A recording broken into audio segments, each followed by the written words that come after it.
ada satu pernyataannya yang kesel dengan Tuhan diajak kampanye itu kan menunjukkan bahwa dia beliau kesel banget dengan bagaimana politisasi agama gitu.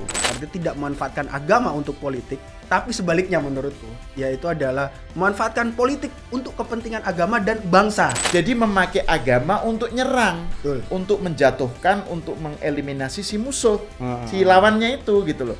Kan Gusmus selalu menampilkan foto beliau nerima tamu, terus ada kaleng kongguan. Oh iya. Nah, itu yang menjadi perdebatan di kalangan netizen itu Isinya asli apa enggak? Asli enggak?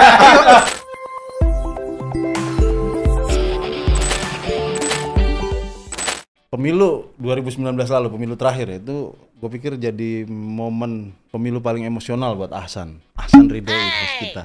Kenapa apa? Dia itu di Twitternya cerita hampir tiap hari. Gua sebetulnya nggak mau milih. Nggak mau milih. Hanya karena satu alasan dia akhirnya milih, yaitu karena ada Kiai Ma'ruf Amin. Sosok Kiai Ma'ruf Amin. Kenapa lu sampai sebegitu sama Kiai Ma'ruf Amin? Nah, ini nih, jadi buat sobat-sobat Main TV yang followers gua ya kan. Kalau yang belum follow ya follow dulu. Tahu tweetnya. Nah, alasan gua itu adalah sampai gua nggak cuma milih, Bang. Sebelumnya gue sampai sholat tahajud, nangis sholat malam kan? Gue ziarah ke makam Habib Kuncung luar Batang. Kenapa lu sampai segitunya? Karena gue santri sih. Pada dasarnya santri itu kalau di kitab kuning gue dulu, salah satu poinnya adalah manut kiai. Oke. Dalam hal ini representasinya Kiai Ma'ruf. Kiai Ma'ruf. Dan gue NU kan kebetulan Kiai Ma'ruf juga Rois Am kan waktu itu kan. Oke. Pemimpin tertingginya NU. Kalau pas gue datang ke muktamar NU nih di Jombang waktu itu, Mas. Itu juga datang itu. Datang ya? Bang, ya? Saya ketemu orang di pinggir jalan itu. Orang ini tuh sampai mau khataman Quran. Saya tanya, kenapa Pak? Cuma yang muktamar kan di sana, sampean kok khataman Quran di sini buat NU? Mas, ulama-ulama itu pimpinan kita. Mereka ini kan ngedoain ya kita umat Islam dan Indonesia. Masa saya nggak ikut untuk ngedoain juga? Wih, itu menarik. Itu menarik soal poin mendoakan bukan hanya umat Islam tapi juga Indonesia. Dan Indonesia itu kan bukan hanya umat Islam kan, itu artinya kan mendoakan bangsa.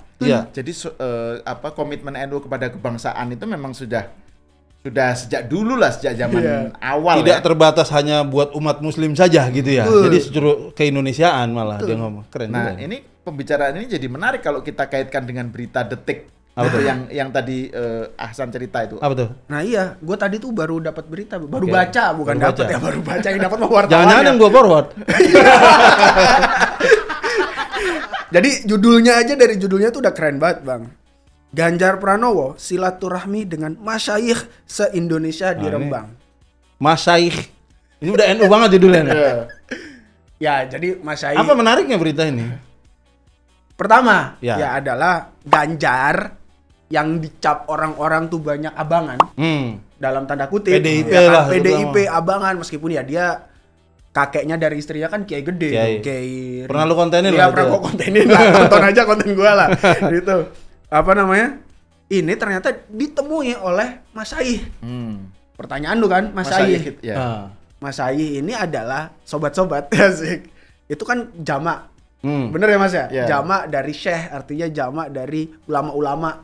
Ulama aja udah jamak. Ini jamak dari orang-orang yang ngerti agama. Oke. Itu istilah yang dipakai untuk menyebut pengasuh pesantren ya. Pengasuh pesantren itu syekh atau kiai ya. Kiai. Jamaknya masyayikh gitu. Jamaknya masyayikh. Nah, poro masyayikh ini kalau kata santri itu mau nemuin Ganjar dan nggak tanggung-tanggung. Yang menarik nih gue baca di berita ini, ntar bisa dibaca juga. Itu yang nemuin tuh sampai sekelas Gusmus dan Gus Baha. Hah, serius? Serius. Gus Baha itu dia dibikinin channel YouTube aja nggak mau, San. Itu serius lu. Sampai maksudnya ada orang lain akhirnya kan yang motong-motong ininya dia untuk disebarkan kan. Tapi buat dia sendiri dia nggak mau. Masa mau nemui capres? Beneran Bang, nih lu baca kalau nggak salah. Oh iya juga. Iya lu baca nih ada kan. Nah, ini iya di luar kebiasaan sih.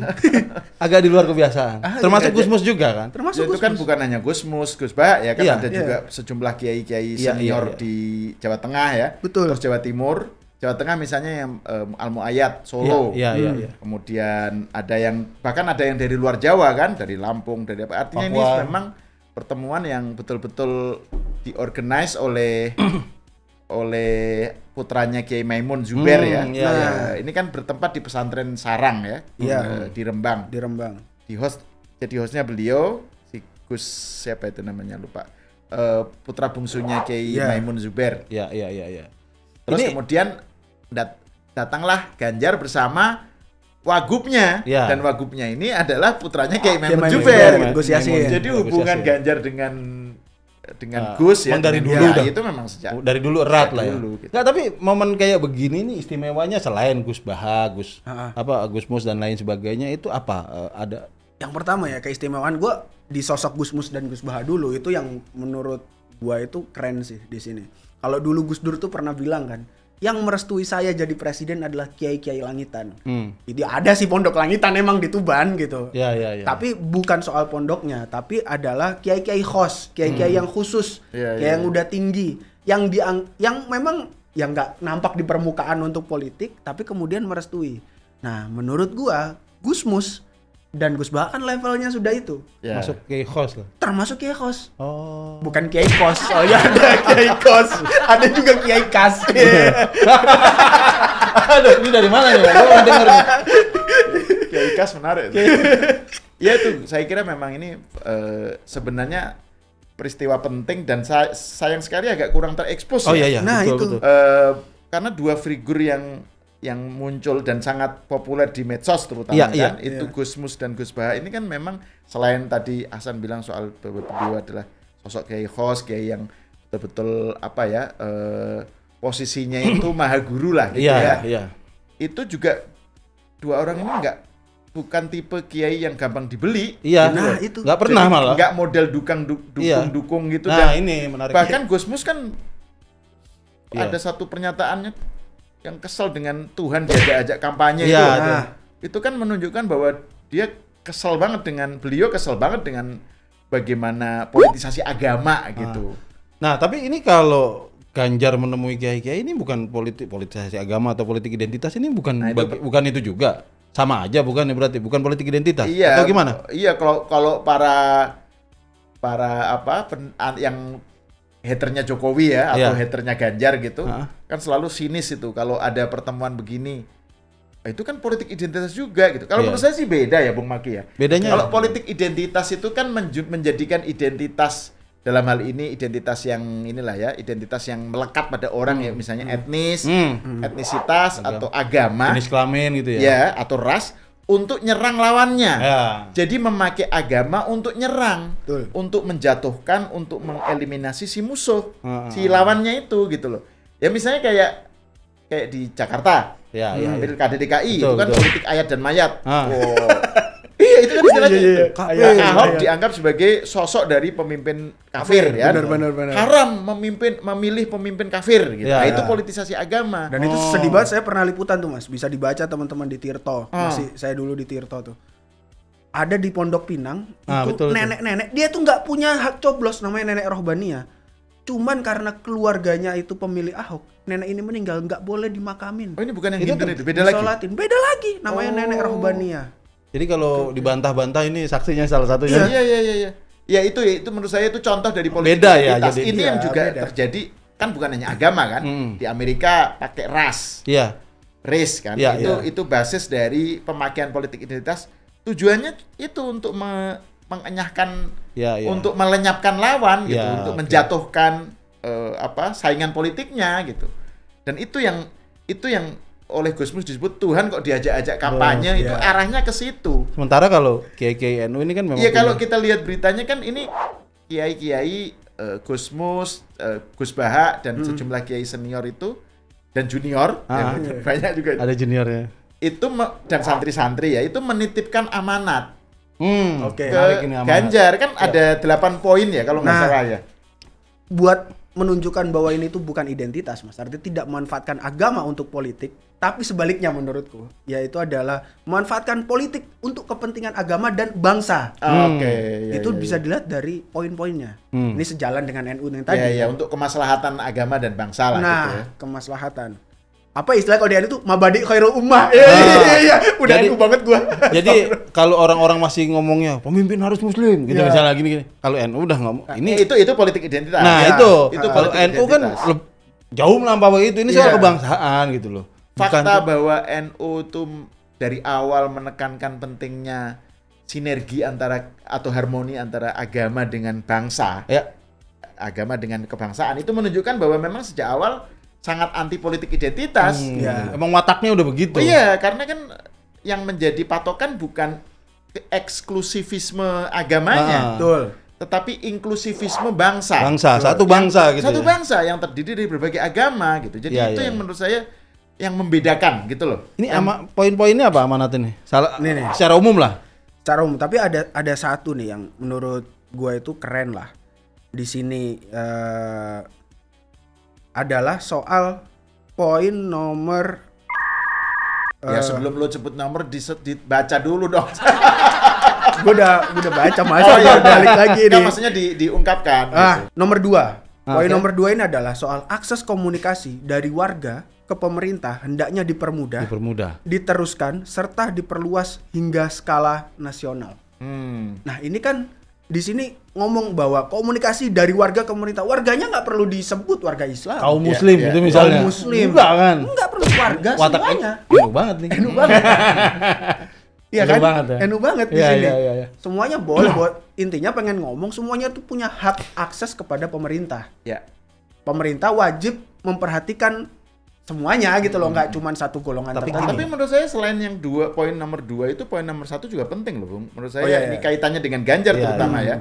Prestasi yang telah dilakukan oleh Jawa Tengah dan beberapa terobosan kebersamaan nasionalis religius hendaknya dapat dilanjutkan dengan skala yang lebih luas. Artinya diakui. Iya. Prestasinya diakui, terobosannya diakui. Iya, jadi ini betul-betul kayak semacam sebuah gesture dari para kiai ya untuk ke Ganjar ya, Pak Ganjar, ini saya titip 8 aspek ini tolong diperjaga, nanti direalisasikan. Ini menarik. Itu kan implisit menyatakan Pak Ganjar kami percaya. Nah, ini menarik. Dengan kredibilitasmu. Sebelum 8 poin itu, mereka ini fakta bahwa pertama mereka ngasih amanah. 8 poin amanat itu. Mereka ngasih ke Ganjar gitu. Padahal maksudnya gini ya. Kalau ngomong NU misalnya ada tokoh politik yang lebih dekat ke NU secara tradisional ya, misalnya Caimin, PKB dan lain sebagainya. Gua dulu nyantri tempat Caimin loh. Loh iya, makanya ini gua tanya. Artinya kan ada orang yang lebih dalam tanda kutip lebih dekat ya secara kultur, secara ini. Kok dia nggak ngasihnya ke Caimin misalnya gitu ya. Ngasihnya atau tapi spesifik amanah itu kan maksudnya gini kan, nggak bisa ujuk-ujuk orang nitip korek dong gitu kan, ke orang lewat gitu kan nggak bisa, atau nitip dompet kan harus orang yang dia percaya. Ini amanah spesifik kan namanya. Kenapa dia kasih itu kepada Ganjar tidak kepada yang lain gitu loh? Spesifik loh. Artinya ini adalah menunjukkan sudah sikap kecenderungan tertentu menurut saya sih gitu loh. Dan ini juga nggak bisa dibaca sebagai tadi kiai-kiai ini berkumpul sebagai tim hore gitu. Nggak bisa. Bukan tipe semacam itu. Ini sama sekali. Mereka ini betul-betul independen dan betul-betul nggak ada urusan dengan copras-capres gitu. Iya, betul. Nah itu tapi kalau menitipkan amanat gitu. Nyambung ke Bang Maki, kenapa nggak ke Caimin gitu nitipnya. Kalau ke Caimin itu jadi kayak tim hore yang cuman nyokong-nyokong segolongan. Iya. Oke. Tapi saya dititipin sama Kiai ini. Ya dititipin sama Kiai ini. Karena kayak gitu. Tapi kalau ke Ganjar ini adalah yang diakui adalah kredibilitas yang pertama. Yang kedua kredibilitas kan kinerja segala. Kepercayaan bahwa bisa menjaga amanah ini secara politik dengan jabatan yang akan diemban nanti sebagai presiden kalau terpilih gitu kan. Kalau lihat rekam jejaknya Gusmus nih ya dalam hal ketemu sama orang-orang politik tokoh-tokoh atau orang yang mau nyalon gitu, Gusmus itu memang bukan tipikal orang yang menghindari disoani oleh tokoh politik. Betul. Tapi yang beliau tidak berkenan. Iya. Siapapun diterima. Gitu loh. Artinya siapapun diterima sama dia untuk menunjukkan bahwa saya menganggap mereka manusia terbuka saja. Saya tidak memilih harus satu. Saya nemu ini tapi ini enggak gitu. Misalnya gitu. Dia didatangi Prabowo yang mau, didatangi Jokowi mau. Saya ingat dua pilpres lalu semuanya mendatangi dia. Ya termasuk Gus Baha juga begitu kan? Iya. Gus Baha kan Anies datang dia terima, dan Ganjar datang dia terima. Dan dia sangat independen. Ketika misalnya Jokowi waktu itu kampanyenya oleh tim Prabowo misalnya diserang-serang pakai isu SARA, isu agama dan lain sebagainya. Dia mengutuk itu. Tapi di sisi lain ketika orang itu terlalu fanatik sama Jokowi, dia juga mengkritik itu gitu. Artinya independen sikapnya. Dan ke Ganjar juga sama kok sebenarnya Gusmus. dulu pernah mengkritik Ganjar. Iya, betul. Soal kasus di Jawa Tengah. Oke. Iya, ini bukan yang penting Ganjar gitu, bukan itu. Bukan semacam bukan pokoknya ya. Iya. Pokoknya Ganjar. Iya. Saya ngeritik dia gitu loh kan, tapi juga saya mempercayai dia misalnya. Iya. Dan juga kan tadi poin Bung Maki soal bahwa Gusmus dan Gus Baha ya, itu kan sosok yang terbuka pada semuanya kan. Beliau ini kan nerima jangankan tokoh-tokoh gitu loh. Orang biasa aja diterima kan, namanya kiai kan dia terbuka pintu rumahnya itu, dalamnya itu terbuka untuk didatengin oleh tamu dari manapun gitu. Nah cuma kan ini beda, yang kalau beliau yang sebagai tamu tuan rumah itu kan didatengin siapapun tapi kan ini gestur untuk memberikan sesuatu kepada yang dia percaya, yang beliau percaya kan. Amanah, memberikan amanat. Ini loh ada 8 poin yang tolong direalisasikan, tolong jangan diabaikan lah gitu. Dan Ganjar menerima masukan itu, menerima titipan pesan-pesan dari kiai-kiai itu gitu. Ngomong-ngomong soal keterbukaan Gusmus, ada cerita teman yang pernah main ke sana. Gimana tuh? Jadi mereka main ke sana namu gitu ya Gusmus. Jadi betul-betul soal keterbukaan itu, bahkan orang nanya apapun yang dia nggak tahu dan remeh itu datang ke Gusmus, warga sekitar. ini lucu ya. Jadi ada orang beli sesuatu kemana, Indomaret atau Alfamart. Ini enak loh Bang. Enak. Datang ke Gusmus, cium tangan, terus dia ngeliat itu. Gus, saya mau nanya ini apa ya katanya. Gusmus balik lagi, lalu terus kamu beli buat apa katanya. Saya juga nggak tahu, tapi menarik. Tahu nggak apa? Tutup sikat gigi. Jadi sebegitunya orang menganggap Gusmus gitu loh, warga sekitar. Iya, artinya itu menunjukkan keterbukaan dia. Bahkan yang kita anggap nggak penting pun dilayani sama dia. Gitu loh. Kalau di medsos dulu yang rame kan Gusmus selalu menampilkan foto beliau nerima tamu, terus ada kaleng kongguan. Oh iya. Nah, itu yang menjadi perdebatan di kalangan netizen, itu isinya asli apa enggak? Asli atau enggak? Atau rengginang.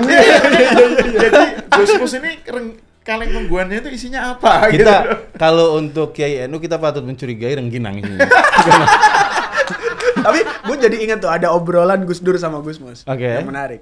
Jadi satu ketika Gusmus itu ketemu Gus Dur dan Gusmus nanya ke Gus Dur. Gus, emang iya ya NU itu harus jadi satpam kayak begini katanya kan? Dijawab sama Gus Dur, yang nggak apa-apa Gus, jadi satpam kan dia juga mulia, wong satpamnya Indonesia. Nah ini dibuktiin kayaknya ini. Betul. Jadi diituin. Poinnya pun konteksnya kan itu satpam dengan soal penjagaan gereja itu, bukan? Bukan soal secara umum. Penjagaan nilai kebangsaan. Harus yang menjadi satpam menjaga keamanan Indonesia.